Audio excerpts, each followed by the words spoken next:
آخر بات یہ ہے کہ فرانس یہ مطالبہ کیوں کرتا ہے؟ اس کی وجہ یہ ہے کہ فرانس کو معلوم ہے کہ یہ حکمران بڑے کمزور حکمران ہے. جو ہمارا مطالبہ ہوتا ہے وہ جو ہے وہ ظاہر سی بات ہے وہ انگلش زبان میں ہوتا ہے. تو دیجئے عمران خان، آپ CNN کو انٹرویو دیجئے اور بتائیے ہمارے جذبات کیا ہیں. آپ یہاں پر جو ہے وہ یو ٹرن کے ماسٹر ہیں.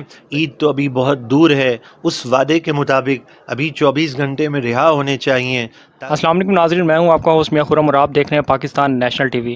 ناظرین، کہا یہ جا رہا تھا کہ تحریک لبیک پاکستان جتنے بھی دھرنے دیتے ہیں اس سے فرانس کو کوئی فرق نہیں پڑتا، لیکن حال ہی میں یورپی یونین میں باری اکثریت سے قرارداد منظور ہوئی ہے جس میں پاکستان میں 295C قانون ختم کرنے کے لیے کہا گیا ہے، پاکستان پہ زور دیا گیا ہے. اور اس کے علاوہ حال ہی میں 249 کراچی میں الیکشن ہوئے جس میں تحریک لبیک پاکستان پہلے نمبر پہ آنے والی جماعت تھی، لیکن ایسا کیا ہوا کہ وہ پہلے نمبر سے تیسرے نمبر پہ آ گئی؟ ان سارے سوالات کے جوابات پوچھنے کے لیے ہمارے ساتھ غلام گوس بغدادی صاحب موجود ہیں، تحریک لبیک پاکستان مجلس شورا کے یہ رکن ہیں. السلام علیکم سر. وعلیکم السلام ورحمۃ اللہ وبرکاتہ. اچھا سر، حال ہی میں یورپی یونین کی طرف سے قرارداد بھاری اکثریت سے منظور کر لی گئی ہے جس میں توہین رسالت قانون پاکستان میں ختم کرنے کے لیے پاکستان پہ زور دیا گیا ہے. اگر پاکستان توہین رسالت قانون پہ نظر ثانی نہیں کرتا تو تجارتی اور سفارتی معاملات میں اس کو پابندیوں کا سامنا بھی کیا جا سکتا ہے. تو اس حوالے سے سر آپ کیا کہیں گے؟ بسم اللہ الرحمن الرحیم. یہ بات جو ہے وہ پوری دنیا کے سامنے انتہائی واضح ہے کہ تحریک لبیک یا رسول اللہ صلی اللہ علیہ وسلم نے ناموس رسالت کے لیے جب دھرنا دیا اور شہداء کی قربانی رنگ لے کر آئی تو پوری دنیا کے اندر ایک شور مچ گیا اور ہر ایک مسلمان کو اس چیز کا مزید احساس ہوا کہ نبی پاک علیہ الصلاۃ والسلام سے عشق و وفا کے تقاضوں کو پورا کرنا چاہیے. اور پھر اس دھرنے کا نتیجہ کیا آیا؟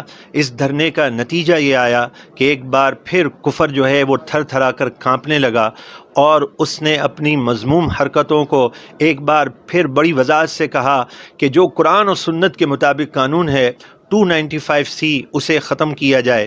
آخر بات یہ ہے کہ فرانس یہ مطالبہ کیوں کرتا ہے؟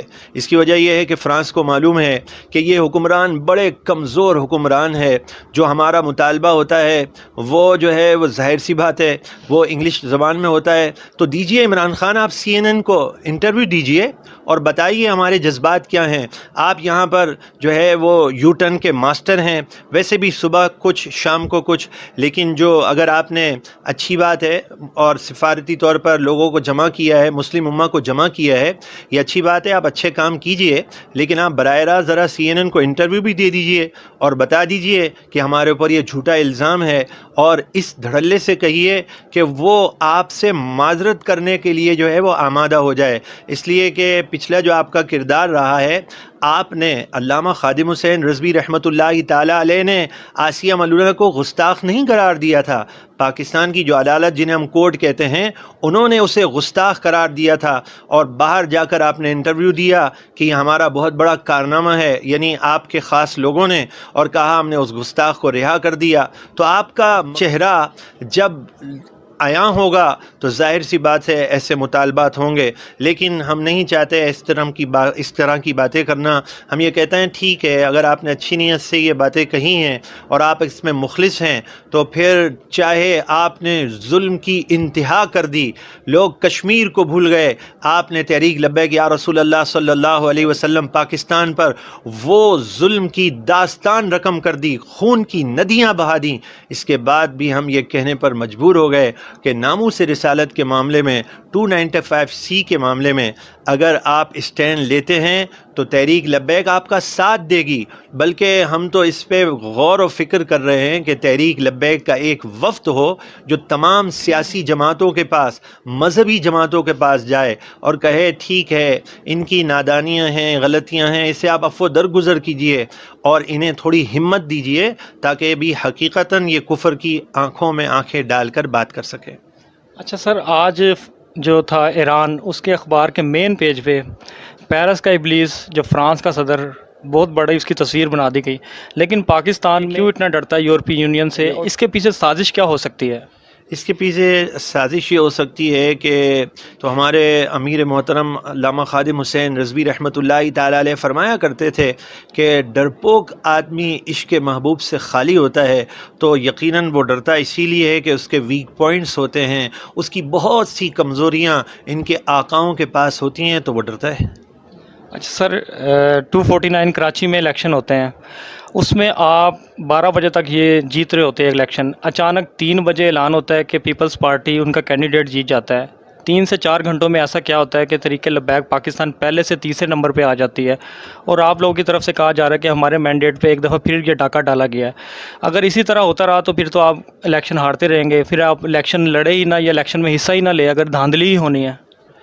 اصل میں بعض لوگ، یہ بڑے مشہور سی کہاوت ہے کہ نقل کے لیے بھی عقل کی ضرورت ہوتی ہے، تو یہ NA 249 میں ایسی نادانی کی گئی ہے کہ وہ نادانی کسی کے سامنے چھپی ہوئی نہیں ہے۔ ایسی پارٹی کو جیتا دیا گیا جس کا کہیں وجود ہی نہیں تھا پچھلے الیکشن میں، اور مزید اس کی نالائکیاں ہی سامنے آئیں اور پھر اس کو اٹھا کر جیتا دیا گیا۔ تو یہ اس سے بات سے واضح ہے کہ تحریک لبیک یا رسول اللہ پاکستان چونکہ ون تھی، اور مزے کی بات یہ ہے جو پارٹی جیتتی ہے، سعید غنی صاحب بھی جو ہے وہ انکشاف اسی بات کا کرتے ہیں، وہ کہتے ہیں جناب ہم تو کہہ چکے تھے کہ یہ نواز لیگ ہار جائے گی اور تحریک لبیک ہم سے اب جا رہی تھی، تو ان سے کوئی پوچھے بھائی جب اب جا رہی تھی تو ڈاؤن کس نے کر دیا؟ تو دوسرا آپ کا کہنا یہ ہے کہ پھر تو آپ کے ساتھ اسی طرح دھاندلی ہوتی رہے گی، تو آپ پھر کیا کریں گے؟ لیکن انشاءاللہ آئندہ آنے والے وقتوں میں شہداء کے لہو کی برکت سے ہم اتنی بھاری اکثریت سے جیت رہے ہوں گے کہ پھر دھاندلی کرنے والا بھی عاجز آ جائے گا اور چمکتے ہوئے سورج کی طرح ہر طرف لبیک یا رسول اللہ کی صدا بلند ہو رہی ہوگی۔ سر، حال ہی میں تحریک لبیک نے اپنی جماعت سے کالعدم کا ٹیگ ختم کرنے کے لیے وزارت داخلہ کو درخواست دی تھی، جس میں نظر ثانی کا کہا گیا تھا۔ وزارت داخلہ نے 3 رکنی کمیٹی بنا دی ہے، تو کیا آپ کو لگتا ہے کہ کب تک آپ کی جماعت سے کالعدم کا ٹیگ ختم ہو جائے گا؟ ہمیں تو لگتا ہے یہ ٹیگ ہی مطلب ہے، لگتا ہے کوئی یہ جو ہے جس کو کہتے ہیں کہ غلط قسم کے ٹیگ کے لیے کوئی ایسا لفظ ہونا چاہیے، اس کی بھی کوئی اصطلاح آپ جو ہے تلاش کریں کہ جس میں غلط ٹیگ کو کیا کہتے ہیں۔ تو ہم حقیقتاً جو ہے کل عدم ہے ہی نہیں، جنہوں نے کل عدم قرار دیا ہے انہیں بھی پتہ ہے ہم نہیں ہیں، کو 15-20 دن میں تو میرے خیال ہے فارغ کر دینا چاہیے۔ اچھا، حافظ سعد رضوی صاحب کی رہائی کے لیے کارکنان بہت زیادہ پریشان ہیں، تو کب تک رہا ہو جائیں گے؟ عید سے پہلے کہ حافظ سعد رضوی صاحب اپنے کارکنان میں آ جائیں گے؟ یہ اللہ تبارک و تعالیٰ کا خاص فضل ہوتا ہے جو اللہ تعالیٰ اپنے بندوں کو عطا کرتا ہے۔ بحمد اللہ تعالیٰ ان فضل یافتہ بندوں میں سے آج ہمارے امیر محترم سیدی سعد حسین رضوی بھی ہیں کہ لاکھوں نوجوان جو ہیں اس بات کے منتظر ہیں کہ کب ہمارے امیر رہا ہوں گے۔ ہم سے تو جو وعدہ کیا گیا تھا کہ 24 گھنٹے میں وہ رہا ہوں گے، اور ہم ہر گھڑی یہی انتظار کر رہے ہیں۔ عید تو ابھی بہت دور ہے، ہم تو کہتے ہیں اس وعدے کے مطابق ابھی 24 گھنٹے میں رہا ہونے چاہیے تاکہ لاکھوں عشاقان مصطفیٰ کے چہرے کھل جائیں اور کفر جو ہے وہ لرزتا رہے۔ اب یہ حکمرانوں کو چاہیے جنہوں نے ہم سے وعدہ کیا ہے، قسمیں کھائی ہیں اور کیسی کیسی چیزوں کی گارنٹی دی ہے، انہیں چاہیے کہ وہ اپنا وعدہ پورا کریں اور ہمارے امیر محترم کو جلد رہا کریں۔